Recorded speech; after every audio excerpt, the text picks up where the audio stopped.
All right, we are back, keeping networking simple. We're in module 4. Okay, module 4 takes us into an area that I know many times cybersecurity technician analysts sometimes stumble in. It's subnetting and VLANs, or network segmentation. You may say, well, why is this important? Every time I do subnetting, it drives me crazy. The reason this is important, not for you to become a subnetting expert. However, it's very important from a security perspective that you know how and understand how your network has been segmented. What type of segmentation is being used by the network engineers and the network architects.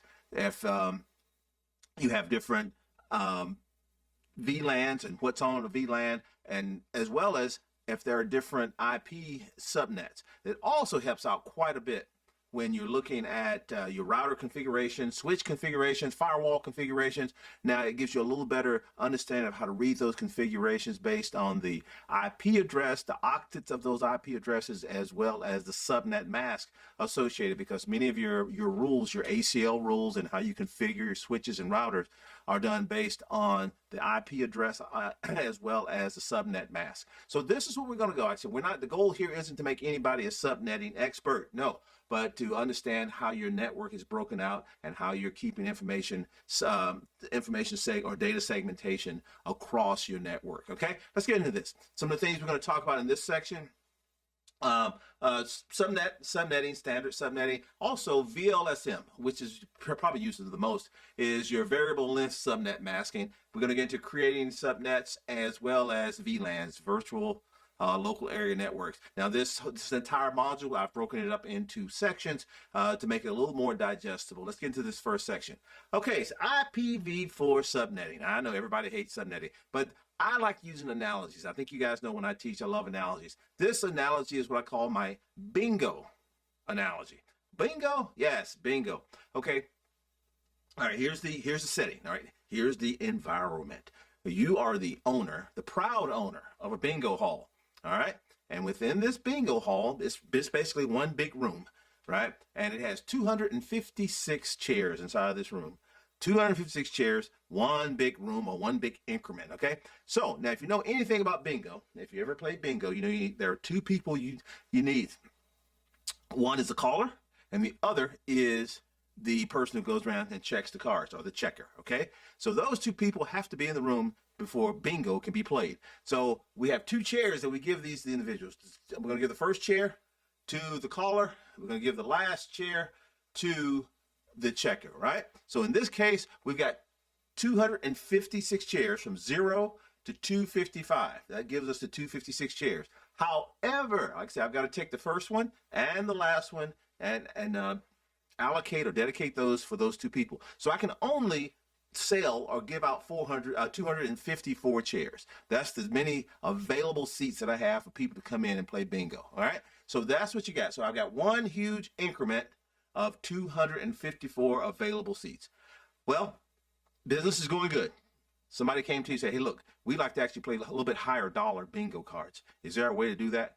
You step back, you thought about it, you called your cousin, Virgil, who's happened to be a carpenter. Virgil comes in and he puts a partition right down the middle of that room, splits your room in half.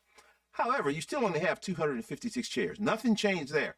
But what you do have now is two rooms, or let's call it two increments. So now you also hired your nephew. Okay, your nephew comes in. He wants a summer job, so he is the one who sets the chairs up for you every week on Wednesdays when you have your bingo game, right? So you tell him, all right, so in this, well, here's what I want.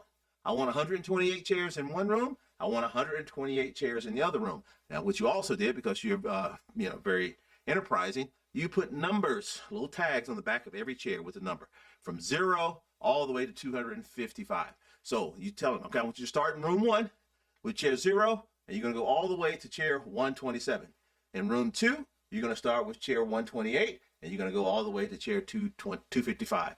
So that, now we have what? We got two increments, two rooms, 128 chairs in each room. However, you got to remember, with every bingo game, you got to have two people, caller, checker. So in each room, I need a caller and a checker, caller and a checker. So those first and last chair in both rooms cannot be sold, cannot be assigned. They're not available.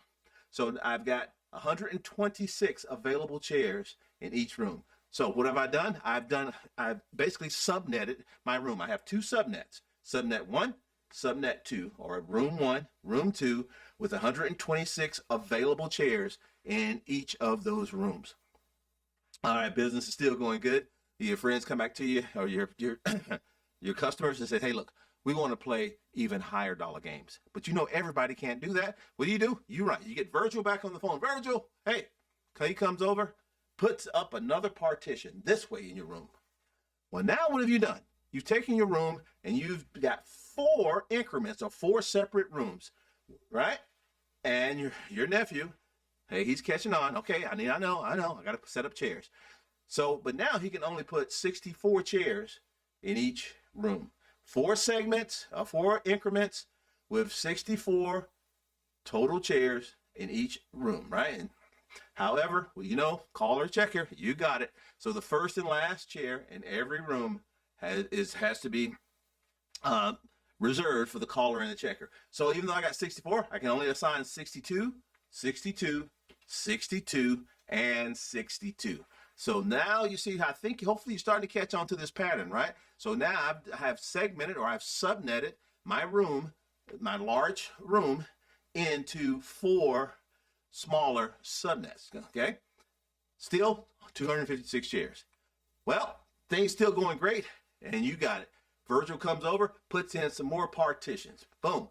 Now I've got 8 rooms. I got bingo going in 8 different rooms, different cards, $1 cards, $5 cards, $10 cards, $20 cards. I've got bingo like you wouldn't believe bingo has been done before. So I've got 8 increments. Here, 32 chairs in each room. Caller, checker, can't assign those. You got it. 30 available chairs in each room. So in effect, I've done that. Now let's take this scenario and now let's overlay it into our IP address schema. Okay, so like I say, if you think about each of these rooms as a subnet and think about each of the chairs as a host or an IP address that you can assign to a usable device, a computer, a printer, or whatever it may be. Think of that from that perspective. Now, what also carries over? Yes, the first and the last chair cannot be assigned. The first chair, and with respect to IP addressing, the first IP address of a subnet is the network ID. It's the ID of the network. Now, this is very important. You cannot assign that ID address because routers and other network devices are looking for that so it knows what subnet it's using. Also, the last IP address in a subnetwork, which is the broadcast address, cannot be used. That broadcast address is an address that can be used to send messages of whatever you need to everything. It'll do a broadcast to every other IP address in that subnet. But you cannot assign these two. Like I said, the first and the last, always remember that, cannot be assigned.